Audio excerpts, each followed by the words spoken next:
So now I'm happy to welcome Michael Schufro. Michael Schufro is a journalist, poet, storyteller, and playwright. This semester he served as editor-in-chief for SFSU's Transfer Literary Magazine. In 2009 he founded the North Bay Writers Collective, and in 2013 he created and hosted the Parnassus Review, a literary arts radio program and live show at San Francisco's Mutiny Radio Studios. Michael has worked as the Santa Rosa correspondent for the Press Democrat, a then New York Times company. His writing has also appeared in Lit Scene, Pennyworth, and the North Bay Bohemian, among other publications. He's currently at work on Blunderbore, a fantasy play about a nation's spiritual father who, with his country, is trapped in a crisis of faith and the imagination. Michael resides in San Francisco and was one of the only playwrights to read this semester at Bellro, which we're very thankful for. Everyone, welcome. We also have Jason Cunningham aiding in this. Yes, she's great. The assistant. Yes, today. And then I will quickly add to you also, he's going to be, Austin will be doing stage directions, and if there's any stage directions that just seem like references to like the character's tone or something like that, she can just, or I can just do it, you don't have to say that. Just me, just anything that's action happening, yeah. Cool. All right, that's it. So this is called Juggernaut. It's a short play. And I opened it with the definition, the full definition of Juggernaut, which has 4 parts to it. The first part, 1 is any large, overpowering, destructive force or object, as war, a giant battleship, or a powerful football team. 2, anything requiring blind devotion or cruel sacrifice. 3, a very large lorry for transporting goods by road. And 4, in India, a huge wagon bearing an image of the god Krishna, drawn annually in procession, in which devotees allowed themselves to be crushed under its wheels in sacrifice. A woman sits on a bright moonlit track of railroad. Beside her, a man lounges on a wooden rail tie. The scene is quiet, before the murmur of crickets. The woman sips tea from a paper cup. The man swills booze from a jug. So, my Aunt Janine said they're going to come back and rip up the tracks once the rain stops. Yeah, whenever that happens. Said it's the devil, and there ain't a soul to stop him. The devil? Really? God bless her, but that's the woman's, not my notion of prophet. Oh wait, that's mine. Oh, that's why I was fudgy. Yeah. Sorry. God bless her, but that woman's not my notion of a prophet. Oh, come on, Cole. She's harmless. You've just always been short on folks you don't understand. That it? Okay. Tell me. What else will Janine have to say? Well, I don't know. She talked a lot about how these city types work. Says they don't want nothing but sin. Well, I tried. You know, told her how they can't all be rotten-hearted, but she just kept on and on, how they fat for it. Fat? Fat for what? Sin, greed, lust, brimstone and hellfire, you name it. With Jesus, Mary, Joseph, and a crucifix on top. You ask me, that's a lot of Bible over a new train. Think your aunt's right? Really, I think she's just lonely. She's always talked a lot of Spitfire, but ever since Ray left, she's acted different. Like everything she sees is at a slanted angle. Sounds like she's holding on to too much of the past. Or raised to mix a fist. White knuckling it. My old man used to call that a disease of the soul. Said a man can only move in 2 directions, forward or backward. And if he goes too far one way or the other, whatever's there likely end up killing him before he finds his way back. That's an awful straight line to walk. Maybe so, Grace. Maybe so. That's life. I always like to think things are more connected, that the ways we take go more in circles. One thing leads to another, then before you know it, somehow you find yourself back at the start again. Cole takes another slug of booze and gazes at the sky. Even here in Elway, where Janine told me how the last train passed through in 1963, the rail company had gone bankrupt, and so they just abandoned the tracks and the train station. Then the city turned this station into our museum of local history, and now it's going to be a depot again. Circles. With his index finger, Cole draws rings in the air above him. Okay, I like that, but Grace, don't say I didn't warn you. No matter how you see it, the past ain't no place to leave someone who reckons the devil's coming to her doorstep. It is strange though, isn't it? All I've known are these old tracks. A train in Elway is gonna change everything. Ready for a change. Been ready. Long way. Don't you worry though? Big new train in a place like this might not leave much for folks like us. Because what, folks like us, we got so much to lose? Well, I know neither of us is rich, but we still got things. This town, Oh, it's a dump. don't say that. It's our home. Just because you're born and raised here don't make it your home. Cole drops his butt onto the track and sits between Grace. The murmur of the crickets rises and falls in a series of quiet iambic rhythms. Home. Home's in your gut, in your blood. Oh, you're about all. Cole swigs more booze. Yes. Nothing. Tapping her foot, Grace turns her eyes away from Cole and looks up. Oh, what I mean is, everything that's happened for us has happened here, in Elway.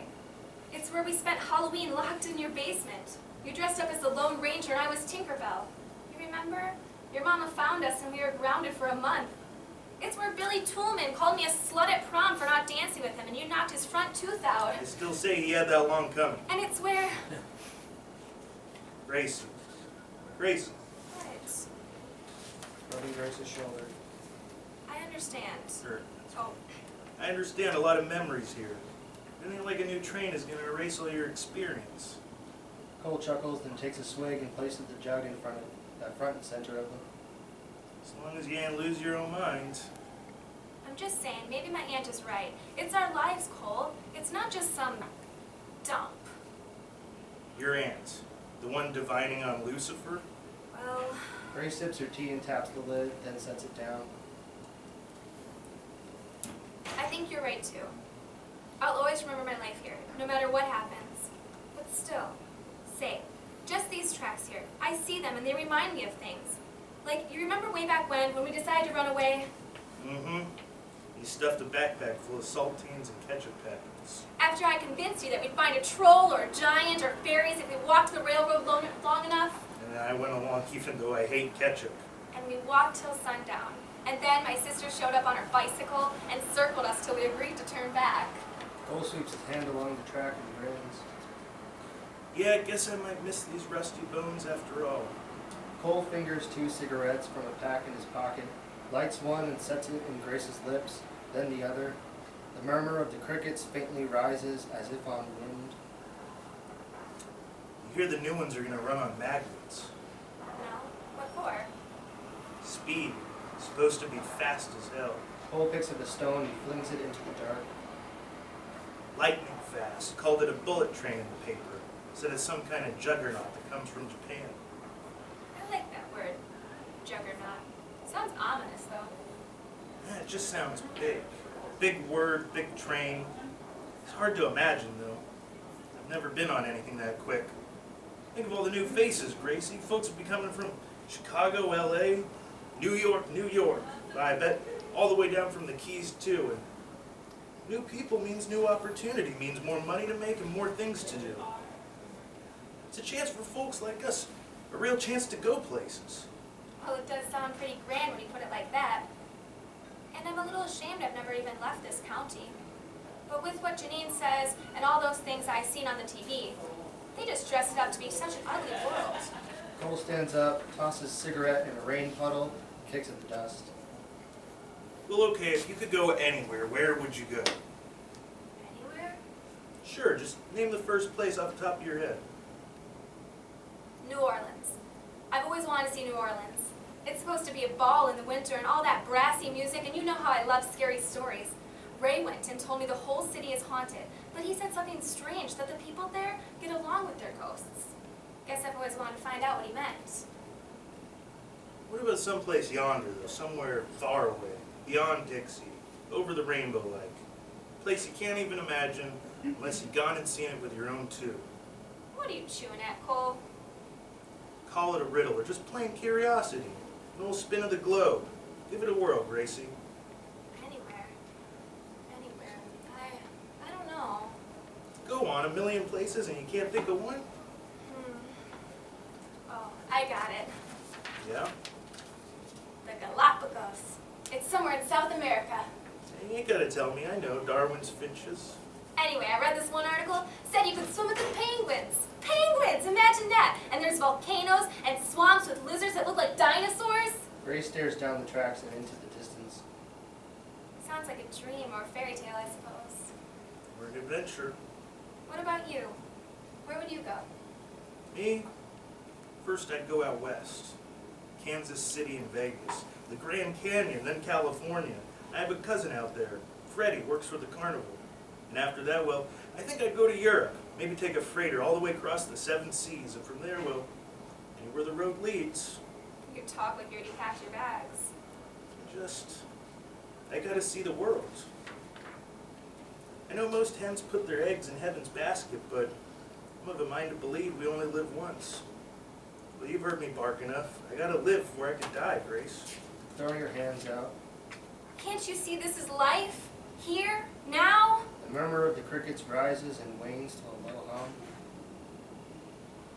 Grace, when the train comes, I'm to take it. I don't know where, but I know I ain't looking back. Cole kneels down and takes Grace's hand, Don't fool. I'm not. ripping her hand away. So you're just going to leave? But what about... There's a seat with your name on it. What? If you want to come, I want you to come. Crickets go mute. Cool. Grace smiles, lets out a deep sigh, and stares at the jug. She lifts it, her whole being flirting with the jug's neck. She gazes up into the sky as if lost in a dream. Her face, painted in moonlight, appears angelic. A deep animal cry illuminates her eyes. She looks darling as a glass doll, so fragile a touch can shatter her. The moon. Have you ever seen anything so beautiful? Cole looks up at the moon with utter indifference. If you just give it a chance. I need you to believe. Sudden shift in tone. Cole paces stiff in his joints. He appears to be cracking under the weight of his own desires. In us or me or this goddamn world. Grace drops her cigarette butt into her paper cup and lifts the jug to her lips. The act looks full of naivete. After the gulp, she coughs and wipes her chin, It's almost gone. pointing as she talks. Gone in the dark neath the trees. Can you take me there? You know how I'd love a trip there. There, on the moon, round the world, how I'd dance with you. Enough, can't you see? No, you're Christ, you're moonstruck. I'm Cole crawls onto the ground and cradles her legs. There is something of a beggar's prayer in his posture. His hands clasped on her lap in the crease between her legs. I'm sorry, Gracie, but please. Grace stands up and paces in circles, her hand wrapped around her forehead. Cole remains on his knees, arms limp, his will exhausted. A sudden surge of passion. You're really gonna make me choose you or my home? You know it's not like that. Well, it sure feels that way. Standing up defensively, The whole world is out there. We can always come back. faint dew begins to fall. The moonlight dims, then the soft rain patters. Grace and Cole shield their eyes and look up, then at each other. The rain, it's back. Like clockwork. They both laugh quietly and then move toward one another. I just need time, Cole. And the train, it still won't be here for a while. So we still have time, you know? Grace wraps Cole's arms around her shoulder, and as they stand in the rain and the moonlight fades to black, I know, Gracie. I know. the murmur of the crickets returns. With it, a drone of train horns wails from and into a great distance. The two rhythms blur into a sterile harmony. It grows and becomes a loud hum. Just when the noise is unbearable, all goes mute, washing the theater in deaf silence.